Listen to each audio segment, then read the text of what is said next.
जिस तरीके से किसान आंदोलन चल रहा है और जो तमाम चीजें हैं, आज राहुल गांधी ट्रैक्टर लेकर पार्लियामेंट गए थे, क्या लगता है आप किस तरीके से देखते हैं और आगे आपकी भूमिका कैसी रहेगी? देखिए, हम किसान हैं, पहले कलाकारी है बाद में, और ये हमारा हक है कि हम अपने हकों की बात कर रहे हैं। जिस तरह का नजरिया इस सरकार का है, अपोजिशन का रोल भी कोई बहुत अच्छा नहीं रहा अब तक। अब शायद उन लोगों की मजबूरी बन गई, क्योंकि देहात में जब कोई नेता जाते हैं तो उनका विरोध होता है। अब 10वीं क्लास का बच्चा सवाल पूछता है कि ये काम क्यों नहीं हुआ। अब ये नहीं कि आप गांव में गली नाली पक्की करेंगे और आपका काम हो जाएगा, वो नहीं चलेगा। हर बंदे के पास सवाल है। तो अपोजिशन अगर बहुत पहले शुरू हो जाती तो शायद एक नया मोड़ आ जाता, लेकिन ये किसानों का दृढ़ फैसला है कि कानून वापस आएगा। ये सिंबॉलिक चीजें है ना, ये सिंबॉलिक ट्रैक्टर लेकर गए, जैसे कल कहा गया किसान संयुक्त मोर्चे की स्टेज से कि आप पार्लियामेंट के अंदर जो असल में आपका काम है वो करें, आप वहां खड़े रहें, लेके वहां किसानों की आवाज बने। ट्रैक्टर तो यार हम सब चला लेंगे, बाकी किसान भी चला लेते हैं। अब सिंबॉलिक राजनीति से हमें बाहर निकलना पड़ेगा, नारों की राजनीति से बाहर निकलना पड़ेगा, विजन में जाना पड़ेगा। और जेन्युइन जो प्रोग्राम है, चाहे वो आंदोलन के लिए लड़ाई हो रही है, तो आंदोलन में जो एक मेंबर पार्लियामेंट, जहां एक बड़ी पार्टी का प्रेसिडेंट जो कर सकता है, आप वो कीजिए।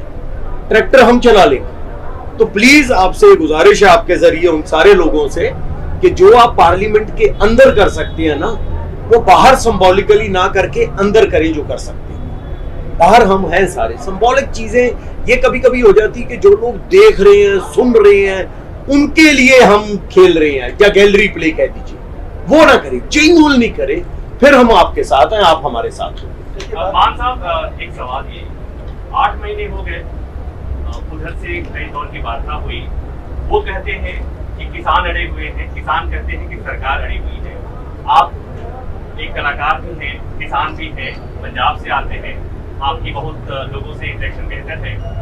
आप क्या समझते हैं कि ये जो 8 महीने का गतिरोध है, उसके लिए जिम्मेवार कौन है और कैसे दूर? देखिए, जो किसान है, किसान तो इसलिए अड़ गया क्योंकि जबरदस्ती फैसला थोप रहे हैं। शासक इसलिए अड़ गया कि वो इगोइस्टिक है, उसको लग रहा है कि राजा ने फैसला कर दिया और प्रजा को मानना होगा। मुझे लगता है ऐसा नहीं होगा। इसमें किसान जिद थोड़ी कर रहे हैं। आप मुझे बताइए, देखिए ये एमएसपी का जो झगड़ा चल रहा है, अब आप यूपी में पूछिए, तराई से उधर से हमारे ये सब दोस्त पूछिए, वहाँ जो चावल है वो क्या रेट, जोना कैसे 1000 रुपये में निकलता है। तो इसी तरह यहाँ हो जाएगा। इस तरह से तो आप फिर हमारा गला घोंट रहे हैं ना। तो नहीं, शासक जिद कर रहा है, किसान कोई इस तरह की कोई डिमांड नहीं। समाधान क्या है? समाधान तो देखिए, जो कानून काला वो वापस लेना पड़ेगा, और जितनी भी बाकी फसलें हैं उन पे उनका जो मूल्य निर्धारित करना पड़ेगा। मान लीजिए आप धान नहीं बीज, धान ना लगाएं, तो बाकी फसलों का मोल दे दीजिए, दालों पे दे दीजिए। तो किसी भी ये पूरी दुनिया की लड़ाई ये किसान लड़ रहे हैं। ये जो कारपोरेट है, इसने पूरी दुनिया को जकड़ में ले लिया। ये अपना मुल्क है, यहाँ ये सब शुरू हुआ, जबकि ये बाकी देशों में भी हो जाना चाहिए था। तो मुझे लगता है रफ्ते रफ्ते ये सब हो जाएगा।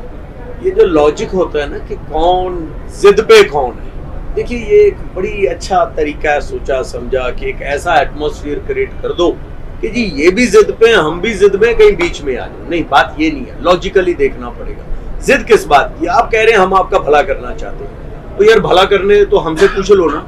मैं कहूं मैं मीडिया के लिए बहुत अच्छा सोच रहा हूं और आपसे मैं पूछूं भी ना। आपको कहें हमने प्रेस कॉन्फ्रेंस के लिए बड़ा अच्छी अरेंजमेंट कर रहे हैं, आपको धूप में बिठा दें, आप कहेंगे यार हमसे तो पूछ लो। तो मसला सिर्फ इतना है, जिद की बात नहीं है। हम कह रहे हैं कि आपने भला करना है, मोस्ट वेलकम, लेकिन हमसे पूछ क्यों नहीं रहे हैं आप?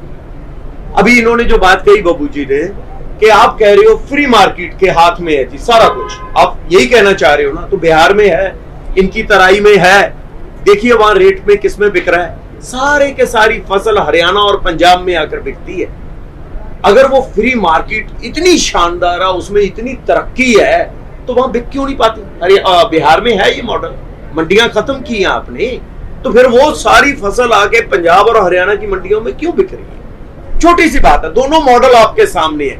अब हम कहें कि यार आप हमें इनके जैसा ना करो बल्कि इनको हमारे जैसा करो। अब इसमें लॉजिक है या नहीं? आप सरकार की बात बताइए, हर बात पे कहेंगे कि ये डिस्कशन ही करते हैं, हर क्लॉज दर क्लॉज डिस्कशन हुई है, हर चीज के ऊपर कहा गया है, लेकिन कोई सुने तो सही। आप कह रहे हो कि ये भी माना, खाली डिब्बा है रख लो। यार जब डिब्बा ही खाली है तो डिब्बा बदल लो ना। आपने हमारा भला करना है, पूछ लो, ये बैठे हुए हैं, पूछ लो इनसे, कर दो भला, मोस्ट वेलकम। तो जिद कहां है? ये क्या हो रहा है सर? ओपिनियन बनाने की कोशिश हो रही है। ओपिनियन बिल्डअप कहां होता है? जहां दुश्मनी होती है, वरना आप एक दूसरे को समझो या समझाओ। ओपिनियन बनाया जा रहा है बाकी देश के आगे कि ये जिद कर रहे हैं, जबकि ये जिनको कहा जा रहा है जिद कर रहे हैं, क्लॉज दर क्लॉज बता चुके हैं कि ये गलत है और वो मान भी चुके हैं। ये आखिर इतना किसान दिल्ली के चारों तरफ बैठे हुए इतना दिन हो गए, ये उस तरह का प्रेशर क्यों नहीं बन पा रहा है कि सरकार को झुकना पड़े या सरकार माने? क्या वजह है कि प्रेशर किसको कहते हैं भाई? प्रेशर किसको कहते हैं? अगर कोई और कुछ करेंगे तो फिर कहेंगे हिंसा है। प्रेशर यही तो है कि सत्याग्रह की तरह आके हम बैठ गए हैं धूप पे, 48 टेम्परेचर भी ये झेल रहे हैं, माइनस भी झेल चुके हैं। अब तो उस जिद्दी सरकार को सोचना चाहिए। और प्रेशर कैसा होता है? हम क्या कर सकता है किसान? अपने ऊपर तशद्दुद ही सह सकता है, अपने ऊपर टॉर्चर ही कर सकता है, वो हम कर रहे हैं, ये कर रहे हैं। सड़क पे कौन बैठना चाहेगा? आप देखिए ऊपर जाके, आज तो चलो बादल है, वरना 48 टेम्परेचर में बैठ के और क्या करें? प्रेशर आप लोगों ने करना है, आप लोगों ने बातें करनी है तो कीजिए उनके साथ। और कैसा प्रेशर आए, सारा देश सारा कुछ जाम कर दे, उसको प्रेशर मानेंगे? ये वो तो एक दिन ਦੇ ਕੰਮ ਤਾਂ ਹੋ ਹੀ ਜਾਊਗਾ। वो भी होता ही जा रहा है। क्या हो रहा है कि किसान असल च सारे बारे सोच रहे हैं। ਤੁਸੀਂ ਸੋਚੋ ਕਿ ਕਿਸਾਨ ਦਿੱਲੀ ਦੇ ਬੈਠੇ ਆ ਕੇ ਤਾਂ ਬਾਕੀ ਦੁਨੀਆ ਨੂੰ ਕੋਈ ਤਕਲੀਫ ਨਹੀਂ ਦੇ ਰਹੇ, ਕਿਸੇ ਆਮ ਬੰਦੇ ਨੂੰ ਜੌਬ 'ਚ ਜਾਣ ਦੀ ਪ੍ਰੋਬਲਮ ਨਹੀਂ, ਤੁਹਾਨੂੰ ਕੋਈ ਜਾਮ ਨਹੀਂ ਲਾ ਰਹੇ ਤੁਹਾਡੇ ਲਈ। ਪਰ ਤੁਸੀਂ ਸੋਚੋ ਜੇ ਬਾਕੀ ਡਿਪਾਰਟਮੈਂਟਾਂ ਨੂੰ ਫਿਰ ਜੇ ਕਿਸਾਨ ਕਰਨ ਲੱਗੇ, ਹਰ ਸ਼ਹਿਰ ਦਾ ਦੁੱਧ ਬੰਦ ਹੋ ਜੂ, ਫਿਰ ਕੀ ਹੋਊਗਾ? ਫਿਰ ਖਾਨਾ ਜੰਗੀ ਹੋ ਜੂਗੀ। ਤੁਸੀਂ ਦੇਖੋ ਕਿਸਾਨ ਦੀ ਸੋਚ ਕਿੰਨੀ ਉੱਚੀ ਹੈ ਕਿ ਉਹ ਅਜੇ ਵੀ ਇਹ ਸੋਚ ਰਿਹਾ ਕਿ ਕਿਸੇ ਹੋਰ ਨੂੰ ਨਾ ਪ੍ਰੋਬਲਮ ਆਵੇ, ਸਾਡਾ ਮਸਲਾ ਹੱਲ ਹੋ ਜਾਏ। ਇਹ ਤੇ ਇਹਦੇ ਲਈ ਇਸ ਮੁਲਕ ਦੀ ਜਿਹੜੀ ਸੰਸਦ ਆ ਉੱਥੇ ਕਿਸਾਨਾਂ ਨੂੰ ਵਧਾਈ ਦੇਣੀ ਚਾਹੀਦੀ ਹੈ ਕਿ ਤੁਸੀਂ ਇੰਨਾ ਸ਼ਾਂਤੀਪੂਰਵਕ ਗਰੀਬ ਲੋਕਾਂ ਨੂੰ ਫੂਡ ਵੀ ਖਿਲਾ ਰਹੇ ਹੋ। ਕਾਸਟਿਜ਼ਮ ਦਾ ਚੱਕਰ ਖਤਮ ਹੋ ਗਿਆ, ਧਰਮਾਂ ਦੀ ਲੜਾਈ ਖਤਮ ਕਰਤੀ ਇਹਨਾਂ ਨੇ। ਅੱਜ ਸਾਰੇ ਜੱਟ ਜਾਟ ਕਿਸਾਨ ਭਰਾ ਸਾਰੇ ਇਕੱਠੇ ਹੀ ਬੈਠੇ ਆ ਸਾਡੇ ਯੂਪੀ ਵਾਲੇ ਬੈਠੇ। ਐਦਾਂ ਲੱਗਦਾ ਜਿੱਦਾਂ ਚਿਰਾਂ ਦੇ ਵਿਛੜੇ ਕੋਈ ਦੋਸਤ ਮਿਲੇ ਹੋਣ। ਅੱਜ ਇਸ ਤਰ੍ਹਾਂ ਦੀ ਸਾਂਝ ਪੈ ਗਈ। ਸੋ ਇਹ ਅੰਦੋਲਨ ਨੇ ਤਾਂ ਬਹੁਤ ਚੀਜ਼ਾਂ ਅੱਛੀਆਂ ਕਰਤੀਆਂ। ਅੱਜ ਜਿਹੜੇ ਔਰਤਾਂ ਦੀ ਸੰਸਦ ਹੋ ਰਹੀ ਹੈ, ਸਾਰੀਆਂ ਔਰਤਾਂ ਮਹਿਲਾਵਾਂ ਨੇ ਸੰਸਦ ਲਾਈ ਹੈ, ਕਿਵੇਂ ਦੇਖਦੇ ਹੋ ਨਾਰੀ ਸ਼ਕਤੀ ਨੂੰ? ਕਿਉਂਕਿ ਘਰਾਂ ਦੇ ਚੁੱਲ੍ਹੇ ਚੌਂਕਿਆਂ ਵਾਲੀਆਂ ਔਰਤਾਂ ਜਿਹੜੀਆਂ ਬਹੁਤ ਵੱਡੀ ਪ੍ਰਾਪਤੀ ਹੈ ਯਾਰ। ਦੇਖੋ ਔਰਤਾਂ ਇਸ ਤਰ੍ਹਾਂ ਇਸ ਅੰਦੋਲਨ 'ਚ ਆ ਗਈਆਂ ਕਿ ਬੰਦਿਆਂ ਦੇ ਬਰਾਬਰ ਇੱਕ ਦਿਨ ਬੰਦੇ ਗਏ ਤੇ ਅੱਜ ਬੀਬੀਆਂ ਚਲੇ ਗਈਆਂ। ਇਹੀ ਜਾਗਰੂਕਤਾ ਕਾਲਜ ਦੇ ਬੱਚਿਆਂ 'ਚ ਆਉਣੀ ਚਾਹੀਦੀ ਹੈ। ਭਵਿੱਖ 'ਚ ਉਹਨਾਂ ਦੇ ਵੀ ਇੱਕ ਦਿਨ ਸੰਸਦ ਦਾ ਰੱਖੀਏ, ਜਿਹੜੇ ਸਟੂਡੈਂਟ ਆ ਸਾਡੇ। ਇਹ ਇੱਕ ਦਿਨ ਅਸੀਂ ਰੱਖੀਏ ਜਿਹੜੇ ਪੱਤਰਕਾਰ ਜਿਹੜੇ ਤੁਹਾਡੇ ਨਾਲ ਦਿਨ ਰਾਤ ਖੜੇ ਆ, ਇੱਕ ਦਿਨ ਉਹਨਾਂ ਦੀ ਵੀ ਸੰਸਦ ਹੋਣੀ ਚਾਹੀਦੀ ਹੈ। ਉਹਨਾਂ ਦਾ ਕੀ ਖਿਆਲ ਹੈ ਜਿਹੜੇ ਪੂਰੇ ਨੈਸ਼ਨਲ ਮੀਡੀਆ ਮੂਹਰੇ ਅੜ ਕੇ ਕਿਸਾਨਾਂ ਔਰ ਮਜ਼ਦੂਰਾਂ ਦੇ ਨਾਲ ਖੜੇ ਆ। ਸੋ ਸਮਾਜ ਦਾ ਹਰ ਵਿੰਗ, ਜਿੱਦਾਂ ਰਿਟਾਇਰਡ ਟੀਚਰ, ਰਿਟਾਇਰਡ ਜੱਜਿਸ, ਸਾਰੇ ਇੱਕ ਵਾਰੀ ਇਹਨਾਂ ਨੂੰ ਅਸੀਂ ਕੱਲ ਪਿਛਲੀ ਵਾਰੀ ਵੀ ਕਿਹਾ ਸੀ ਕਿ ਸਾਰਿਆਂ ਨੂੰ ਇਨਵਾਈਟ ਕਰੋ, ਸਾਰਿਆਂ ਵੱਲੋਂ ਬੁਲਾਇਆ ਜਾਵੇ ਤਾਂ ਕਿ ਕਿਸੇ ਨੂੰ ਇਹ ਨਾ ਲੱਗੇ ਕਿ ਕਿਉਂਕਿ ਰੋਟੀ ਦਾ ਸਵਾਲ ਹੈ ਭਵਿੱਖ ਸਾਰਿਆਂ ਦਾ। और सब लिए आंदोलन लड़ रहे हैं, आप पूरे भारत लिए लड़ रहे हैं। दिल्ली को पहले से ही घेरा जा चुका है, आज लखनऊ की भी बात कही गई है। लखनऊ को आप लोग उसका समर्थन करने जाएंगे 5 तारीख को? ज्यादा बैठे हैं जो इतने ही ਅਸੀਂ ਤੁਸੀਂ ਆਖੋ ਇਕੱਠੇ ਚੱਲ ਵੜਦੇ, ਤੁਸੀਂ ਰਿਪੋर्टिंग कर लो, ਅਸੀਂ ਨਾਰੇ ਲਾ ਲਾਂਗੇ। जहां भी हो रहा है देश में, चाहे केरल में हो, महाराष्ट्र में हो, लखनऊ में हो, पंजाब में हो, सब एक साथ है सब। बल्कि अभी हम बात कर रहे थे अंदर, जो यहाँ बैठा है जरूरी नहीं, कभी कभी लोग कह देते हैं कि यहाँ लोग कम हो गए, लोग कम नहीं हुए। आज पंजाब में कोई राजनीतिक पार्टी गाँव में नहीं जा पा रही है, हरियाणा में कोई बंदा नीचे नहीं उतर पा रहा है जहाजों से जो आते हैं नेता। तो ये क्या है? समर्थन ही है। यूपी में क्या हाल हो रहा है, महाराष्ट्र में देखिए आजाद मैदान में क्या है, केरला में क्या है। तो ये सब जुड़ रहे हैं, सबको सबका समर्थन है। ਕਲਾਕਾਰਾਂ ਦੀ ਸਹੂਲਤ ਨੂੰ ਕਿਵੇਂ ਦੇਖਦੇ ਹੋ? ਕਿਉਂਕਿ ਕਲਾਕਾਰ ਆਪਾਂ ਕੁਝ ਸਮੁੰਦਰ ਬੰਦ ਕਰਦੇ ਤੈਨੂੰ ਪਛਾਣ ਲਾ, ਤੂੰ ਵੀ ਕਲਾਕਾਰ ਹੈ। ਅੱਛਾ, ਤੇਰਾ ਬਹੁਤ ਵਧੀਆ ਚੈਨਲ ਹੈ, ਚੰਗਾ ਕੰਮ ਕਰ ਰਿਹਾ ਤੂੰ। ਕਲਾਕਾਰਾਂ ਨੂੰ ਬਸ ਜੋੜਨਾ ਚਾਹੀਦਾ।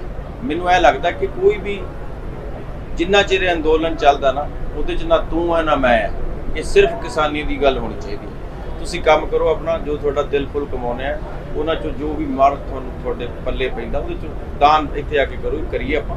ਤਾਂ ਕਿ ਸਾਡੇ ਲੰਗਰ ਚੱਲਦੇ ਰਹਿਣ, ਤਾਂ ਕਿ ਸਾਡੇ ਜਿਹੜਾ ਕੋਈ ਵੀ ਬੰਦਾ ਬਾਹਰੋਂ ਵੀ ਜੇ ਖਾਂਦਾ ਆ ਕੇ ਤਾਂ ਉਹ ਭੁੱਖਾ ਨਾ ਜਾਵੇ ਜਦ ਤੱਕ। ਕਿਉਂ ਹਰਮਨ?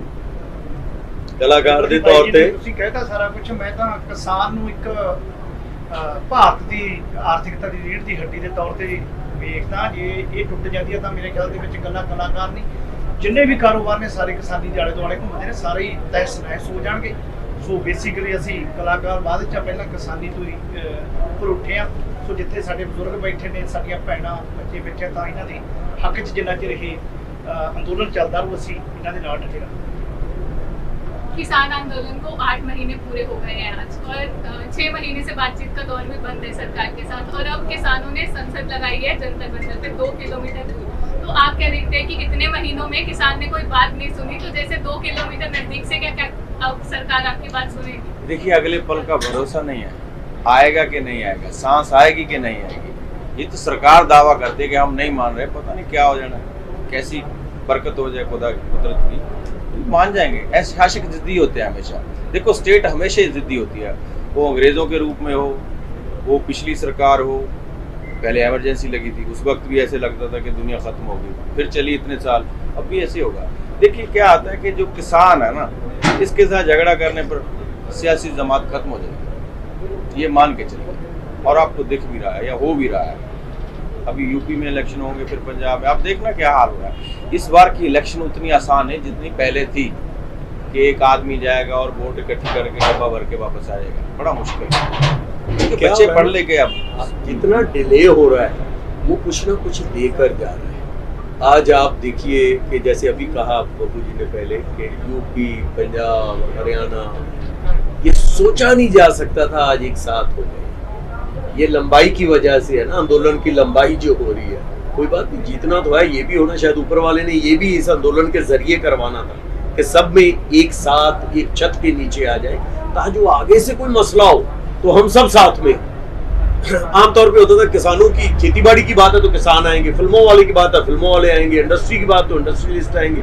ये एक वाहिद आंदोलन है पूरी दुनिया में जहां सारे वर्ग एक साथ आ गए, चाहे इंडस्ट्रियलिस्ट हो, चाहे कोई भी महकमे का बंदा हो, जज हो, वकील हो, कलाकार हो, सब एक जगह पे खड़े हैं। और ये होना भी चाहिए, ये अच्छे के लिए हुआ है कि आगे से कोई भी ज्यादती हो तो सब लोग साथ में आए। हमें बांटा जाता है, आपके साथ कुछ हो, जर्नलिस्टों के साथ हो तो भी सबको आना चाहिए, इनके साथ हो तो सबको आना चाहिए, हमारे साथ हो तो भी सबको आना चाहिए। आई थिंक ये कभी कभी कुदरत जो होती है खराब चीजों के साथ भी बहुत कुछ सिखा जाती है।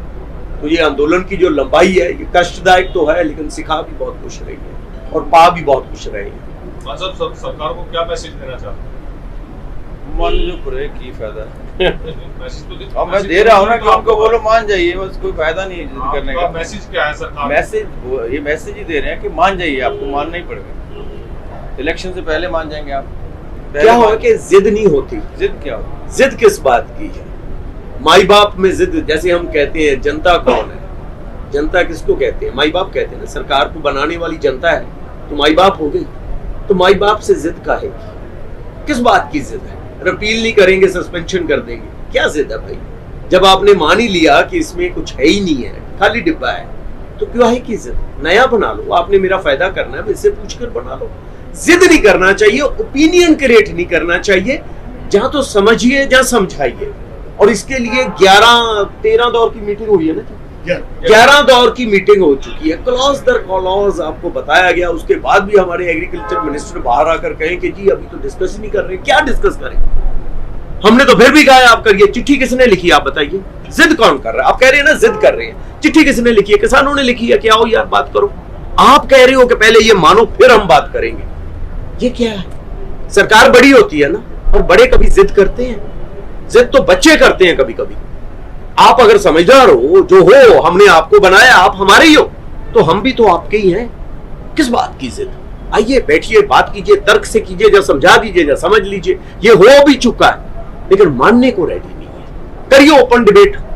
चलिए, आप कहते हैं ना कि बड़ी नेशनल मीडिया में एक बात चलाई जाती है कि जी इन्हें तो पता नहीं, ये तो कुछ और कह रही है, इनको पता नहीं है बिल है क्या। मेरे से ही बड़े लोगों ने बात की कि आपको समझाना है, आप उनको समझाइए। मैंने कहा नो, आप समझाइए नहीं, आप समझिए।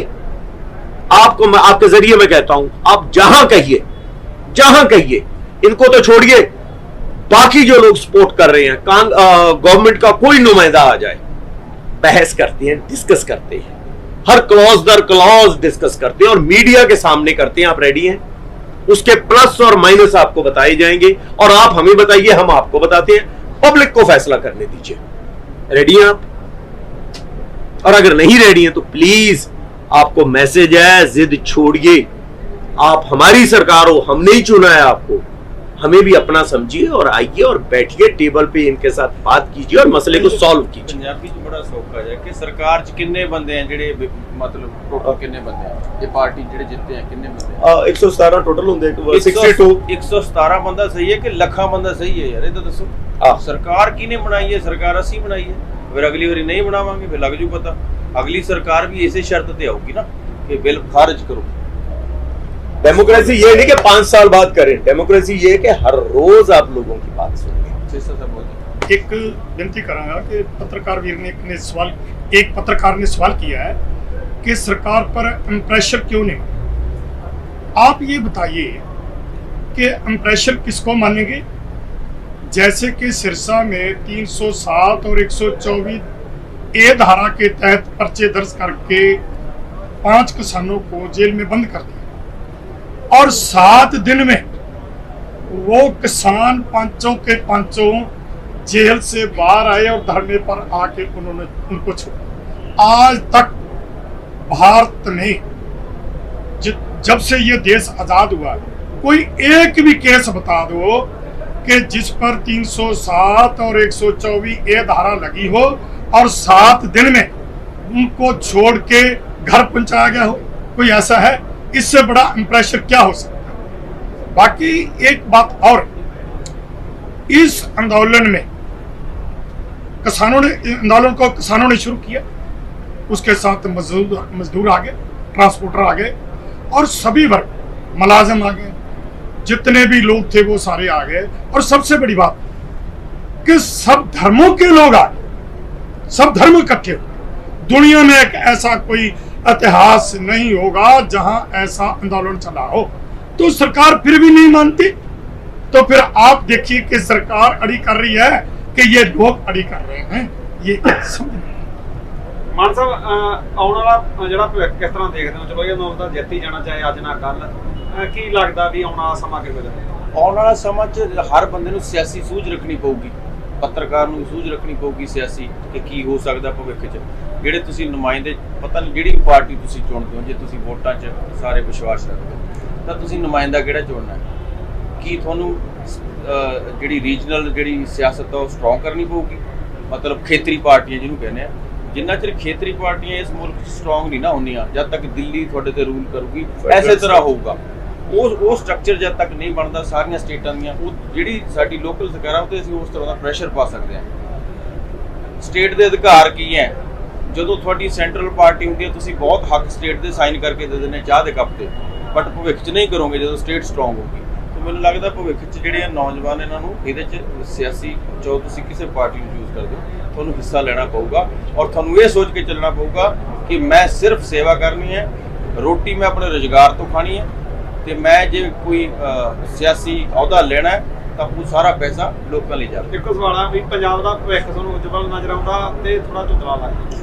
ਨਾਲ ਆਪਾਂ ਬਦਲ ਦਾਂਗੇ ਇਕੱਠੇ ਹੋ ਕੇ, ਬਦਲ ਦਾਂਗੇ, ਕੋਈ ਨਹੀਂ। ਦੇਖੋ ਜੋਤ ਜਦੋਂ ਜਗਦੀ ਹੈ ਤਾਂ ਫਿਰ ਐ ਚਾਨਣ ਵੀ ਹੁੰਦਾ ਤੇ ਮਹਿਕ ਵੀ ਆਉਂਦੀ ਹੈ। ਇਹ ਜ਼ਰੂਰੀ ਨਹੀਂ ਕਿ ਸਾਰੇ ਬੰਦੇ ਤੁਹਾਡੇ ਨਾਲ ਸਹਿਮਤ ਹੋਣ। ਜਦੋਂ ਆਜ਼ਾਦ ਭਾਰਤ ਹੋਇਆ ਉਦੋਂ ਵੀ ਇੱਕ ਪਿੰਡ 'ਚ ਜੋ ਭਗਤ ਸਿੰਘ ਉਹਨਾਂ ਨੇ ਬੰਬ ਸਿੱਟਿਆ ਸੀ ਉਸ ਉਹਨਾਂ ਦੇ ਪਿੰਡ 'ਚ ਹੋਰ ਤਾਂ ਕੋਈ ਨਹੀਂ ਸੀ ਨਾ, ਤੇ ਉਹਨਾਂ ਨੇ ਕੰਨ ਬੋਲੇ ਜਿਹੜੇ ਖੋਲੇ ਉਹਦਾ ਨਾ। ਤਾਂ ਮੈਨੂੰ ਲੱਗਦਾ ਵਕਤ ਲੱਗੂਗਾ ਪਰ ਆਪਾਂ ਆਪ ਦਾ ਚਾਨਣ ਜਗਾਉਂਦੇ ਚੱਲੀਏ ਜੋਤਾਂ, ਮਹਾਰਾਜ ਨੇ ਆਪੇ ਮਿਹਰ ਕਰ ਦਿੱਤੀ। ਇੱਕ ਇਕੱਲੇ ਪੰਜਾਬ ਦਾ ਨਹੀਂ, ਪੂਰੇ ਭਾਰਤ ਦਾ ਦੇਸ਼ ਮਤਲਬ ਕਿ ਜਿਹੜਾ ਭਵਿੱਖ ਬਦਲ ਦੇਣਾ ਭਰਾ ਵੀ ਇੱਧਰ ਯੂਪੀ ਤੋਂ ਸ਼ੁਰੂ ਹੋਵਾਂਗੇ ਹੁਣ ਇਕੱਠੇ ਸਾਰੇ ਸਾਂਝ ਪੈਗੀ ਨਾ ਇਦਾਂ ਦੀ। ਹੁਣ 5 सितंबर की मुजफ्फरनगर बड़ी पंचायत है, हरियाणा पंजाब पूरे भारत के किसान उसमें रहेंगे। 5 सितंबर उसमें निर्णय लिया जाएगा। आज संयुक्त किसान मोर्चा के दिल लखनऊ में भी प्रेस कॉन्फ्रेंस 5 सितंबर की मीटिंग करें। और कलाकार भी, कलाकार जो धरातल से जुड़ा हुआ है, जमीन से जुड़ा हुआ है, कई ये लोग हैं पहले दिन से आंदोलन को मजबूती दे रहे, कई किसान के साथ में गलत हो रहा। ऐसे भी कलाकार हैं जो किसान को आतंकवादी बता रहे। तो भाई गुलामियत से हट के जो लड़ाई लड़ रहे, तो भाई इनका भी बहुत बहुत धन्यवाद है। भाई बब्बू मान जी हैं, हरमन जी हैं, सब लोग हैं। लखनऊ में आज जो यूपी मिशन यूपी लॉन्च हुआ है, तो आपको क्या लगता है आने वाले चुनावों को किस हद तक प्रभावित करेगा ये मिशन? जब वोट दे रखी किसान ने, तो वोट दे रखी 2014 से पहले वो नारे किसान के लिए जो लगाए थे कि बहुत हुआ किसान पर अत्याचार, और अब की बार भाजपा की सरकार। यूपी मिशन में है क्या? यूपी मिशन क्या है? भाई उसको माला तो परानेंगे नहीं, वो माला पराएंगे मिशन यूपी का। कहेंगे कि भाई किसान जो है 8 महीने से बैठा, 650 किसान इस आंदोलन में शहीद हो गए। ऐसे कानून जो देश के किसान को बर्बाद करने वाले कानून है। मान साहब ने ठीक कहा, कोई बाजार भी आए, लेकिन बाजार ही बाजार थोड़ा आएगा भाई, जिसको यही नहीं पता कि भाई किस रेट में उसकी फसलें जाना। MSP न्यूनतम पे बात कर रहे हैं अभी तो, कि न्यूनतम पे हमें गारंटी दे दो इससे नीचे की हमारी फसल नहीं बिके। कितना बड़ा दुर्भाग्य की बात है कि न्यूनतम के लिए लड़ रही है। ये कह रहे हैं कि हमने खुला बाजार कर दिया, कोई कहीं भी माल बेच रहा है। ये किसान समझ गया, ये तो जो कंज्यूमर है, आम कंज्यूमर है, उसकी भी लड़ाई है, सब लोग समझ रहे हैं। यूपी मिशन के बारे में थोड़ा विवरण बता दीजिए। ये संयुक्त किसान मोर्चा की 5 सितंबर को बड़ी पंचायत होगी मुजफ्फरनगर में, वहाँ पे, और जो भी निर्णय संयुक्त मोर्चा लेगा उसमें ही तय। क्या ऐसा कोई मिशन किसी और राज्य में भी देखने को मिल सकता है, जैसे पंजाब में भी चुनाव है तो जहाँ भी किसान हर जगह ही होगा है, जिदा यूपी च पंचायत जी संयुक्त मोर्चा कर रहे हैं सारी जथेबंदियां, ऐदा फिर पंजाब च भी रखांगे, फिर हरियाणा च सारी जगह रखांगे। आप एक ही हो गए हुण सारे, हुण अपना अपनी हद्दां सरहदां खत्म हो गई। आपने कुछ दिनों पहले एक बैठक की थी जिसमें आपने ये डिस्कस किया था कि किसान आंदोलन को कैसे तेज किया जाए, तो आपके आगे की रणनीति क्या रहेगी कि किसान आंदोलन कैसे तेज होगा? सभी दाव अगर बता दिए फिर काम खराब हो जाएगा। फिर भी क्या रणनीति? थोड़ा जीते का आप देखिए संसद में हो रहा है, किसानों की संसद चल रही है, ये उसी का हिस्सा है। आज यहाँ बैठे हुए हैं, ये भी उसी का हिस्सा है। क्या होता है ना कि रफ्ता चीज जाती है। अब छोटे 3 बच्चे आए थे तस्वीर के लिए, तो मैंने बोला कौन सही है बताइए, बोला किसान ही सही है। वैसे वो प्राइम मिनिस्टर की फोटो लगाता बच्चा एक किसान के हक में, लेकिन आज दूसरा बच्चा भी कह रहा है कि किसान सही है। तो ये देखिए कैसे मास रेंज तक चला गया। मेरा सवाल ये है कि जैसे कि आप किसानों के साथ मिले, उनके जोश के बारे में बताइए। जैसे 8 महीने पूरे हो चुके हैं, फिर हम संसद पार्लियामेंट अपनी खुद से इन्होंने लगाई, फिर भी सरकार अभी कुछ बात करने के लिए कुछ भी ऐसा कोई पॉजिटिव रिस्पॉन्स नहीं मिल रहा है। तो और दूसरी तरफ आप मीडिया का क्या रोल देख रहे हैं यहाँ पर? देखिए क्या होता है ना, ये दिन आते हैं सबके, अभी उनको लगता है कि हमारे दिन है। अब इलेक्शन आ रही है ना पास, फिर हमारे दिन शुरू हो जाएंगे। फिर इसलिए आपको लगता है कि इलेक्शन के नाम पे ही सही आप लोग से बात करने के लिए आप लोग की तरफ करेंगे रुख? ये पहला आंदोलन था जिसमें सब बिखरे हुए थे। ये हमारे यूपी के भाई, हरियाणा, हम सब अकेले लड़ रहे थे। अब एक साथ हो गए ना। अब फ्यूचर में जब कभी कोई इस तरह का इम्तिहान सरकार लेगी तो अमृतसर से यहाँ नहीं आना पड़ेगा, यहीं से ट्रैक्टर का रेंज हो जाएगा, हम गाड़ियों में आ जाया करेंगे। अरे ट्रैक्टर का क्या, जब भी कोई किसान आंदोलन सबसे पहले सरकार को ट्रैक्टर का दिखाता है, हमारे ट्रैक्टर पहुंच रहे हैं, उसका क्या सिंबॉलिक होता है, क्या है? ट्रैक्टर दिखा दे। किसानां दी जान है ट्रैक्टर, साडे लिए तो वो रेंज रोवर है, ट्रैक्टर साडे लिए रेंज रोवर है, जिहदे नाल असीं अनाज पैदा करते हैं। तो ट्रैक्टर दी आवांगे डकला के और की। आपने 1907 में जब अजीत सिंह जी, भगत सिंह के जो चचा थे, जब उन्होंने आंदोलन किया था, तब वो बैल लेकर आए, क्योंकि उसमें ट्रैक्टर नहीं होते थे, बैल होते थे। और जो आपने जोश की बात की थी, ये 80 साल के हैं, है ना जी। इन्होंने वहां पे आमरण अनशन किया था सिरसा में, 5 दिन तक भूखे रहे थे, 80 साल के हैं। और वो जो केस इन्होंने कहे वापस हुए, 307 का भी, 124A भी, वो सारी धाराएं के बावजूद बाहर निकले किसान, जमानत पे हैं और बैठे हुए हैं सिंगू बॉर्डर पे। ये जोश है। ये 80 साल के हैं, तो बाकियों का आप इनका, विर्क साहब का, इधर सबका, गौरव जी का, इनका अंदाजा लगा लीजिए, मान साहब का। ये वो लोग कैंडिडेट बैठे सरदार जी सामने ना, ये वो बंदे हैं जिन्होंने ਜਦੋਂ 28 ਤੋਂ ਬਾਅਦ ਅੰਦੋਲਨ ਤੋੜਨ ਦੀ ਕੋਸ਼ਿਸ਼ ਕਰੀ ਸੀ। ਇਹ ਟਕੈਤ ਸਾਹਿਬ ਨਾਲ ਇਹ ਸਾਰੀ ਟੀਮ ਸੀ ਜਿਹੜੇ ਖੜੇ ਤੇ ਮੈਨੂੰ ਲੱਗਦਾ ਹੈ ਤੁਸੀਂ ਇਹਨਾਂ ਦੀ ਜ਼ਰੂਰ ਸਾਰਿਆਂ ਦੀ ਇੰਟਰਵਿਊ ਕਰਨੀ ਹੈ ਕਿ ਉਹ ਮੰਜ਼ਰ ਕਿਦਾਂ ਦਾ ਸੀ ਉਸ ਰਾਤ ਦਾ ਜਦੋਂ ਇਹ ਸਾਰਾ ਭਾਣਾ ਵਰਤਣਾ ਸੀ। बिल्कुल, आपसे एक सवाल है कि जैसे कि आप आगामी विधानसभा चुनाव है, वहीं पर किसानों को इतना बड़ा ये प्रेशर बनाने की पूरी कोशिश की सरकार तो शायद कहीं ना कहीं सरकार में कान बंद करके बैठी हुई या आंखें मूंद के बैठी है। आपको क्या लगता है आगामी विधानसभा चुनाव को लेकर क्या सरकार आप लोग की सुनने वाली है? ये स्पष्ट बता सकते हैं? चुनाव को लेकर शायद प्रेशर आप लोग बनाने की कोशिश कर रहे हैं? प्रेशर नहीं, ये तो हमारा अपनी मांगे मांग रही हैं, जो हक है इनका, जो लड़ रहे हैं उनके लिए सरकार को प्रेशर बनाना पड़ेगा, तो वो भी बनाएंगे जो कर सकती हैं किसान लोग। आप तुसी चिंता ना करो, ਅਸੀਂ सरकार ही बदल देंगे। जब इलेक्शन वो मानेंगे नहीं तो क्या करें? अब बताइए क्या करें?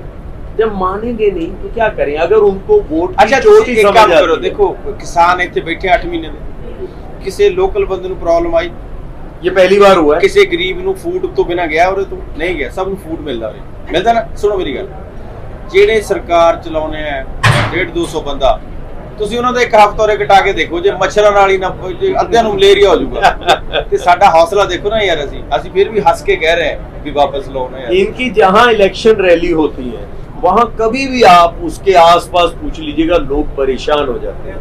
यहाँ 8 महीने से बैठे हैं, आसपास के लोगों से पूछ लीजिए जाकर, 3-4-5 जगह जहां जहां बैठे हैं, आप देखिए लोग कितने खुश हैं। ये है कमाल की बात। मीडिया को जब भी किसानों से भी जो अभी हाल में जब किसान जब जंतर मंतर पहुंचे, वहाँ पे इस तरीके से बैरिकेड्स लगा रखे थे, 2-3 दिन इतनी फोर्स खड़ी कर रखी थी जैसे कि आतंकवादी आ रहे हो। बस को इस तरीके से एंट्री दी गई जैसे आतंकवादी, वहीं पर हम लोग को मीडिया को किसानों से बात तक करने की परमिशन नहीं दी। मतलब आप तोमर जी से पूछिए, तोमर जी से पूछिए क्यों कर इस तरीके से क्यों हो रहा है? जब अंग्रेज गए थे तब भी ये देहात वाले कूदे थे उसमें, इन्हीं की वजह से आपको आजादी मिली है। ये जो लोग ये बातें कर रहे हैं, इनमें से ये उनसे पूछिएगा ऐसा क्यों कर रहे हैं, क्यों ऐसे आतंकवादियों की तरह बिहेव कर रहे हैं। वही लोग, आपको जाना चाहिए उनके पास, इंटरेक्ट होने दीजिए एक दूसरे के साथ। हमारा देश है, आतंकवादी थोड़ी है, वोट है हमारी। दिल्ली जो है, दिल्ली और दिल्ली प्रशासन ट्रैक्टर से क्यों डरता आपके? नहीं वो किसान से डर जी ਅਸੀਂ ਸਾਨੂੰ जहाज की परमिशन नहीं, जितने ले लिया वो भी ले आया करेंगे। ट्रैक्टर से इसलिए पता नहीं क्यों घबरा जाते हैं। नहीं, सिंबॉलिक है किसान का, किसान और ट्रैक्टर का, कि किसान ट्रैक्टर मीन किसान आ गए, और ट्रैक्टर के ऊपर काफी किसान आ जाते हैं। वो तो एक से डरते हैं, वहाँ तो काफी आ जाते हैं। ऐसा तो नहीं दिल्ली पुलिस पर काबू नहीं कर पाती हो? नहीं ऐसा कुछ नहीं। ये ऐसा दिल्ली पुलिस किसकी है? वो भी तो उन्हीं किसानों के बेटे हैं। वो किसके? इवन जो सरकार में बैठे वो भी किसानों के बेटे हैं। प्रॉब्लम ये है कि यहाँ से वहाँ जाके लगे हुए हैं, जितने भी वहाँ लोग पुलिस मुलाजिम, इवन आपके इस बॉर्डर पे भी मैं सबको मिलके जाता हूँ, तो उनके सबका ये दर्द है कि आप फाइट कर रहे हैं, अच्छा कर रहे हैं, तो हमारी मजबूरी है कहते हैं, और उनकी है भी जॉब। ठीक है जी।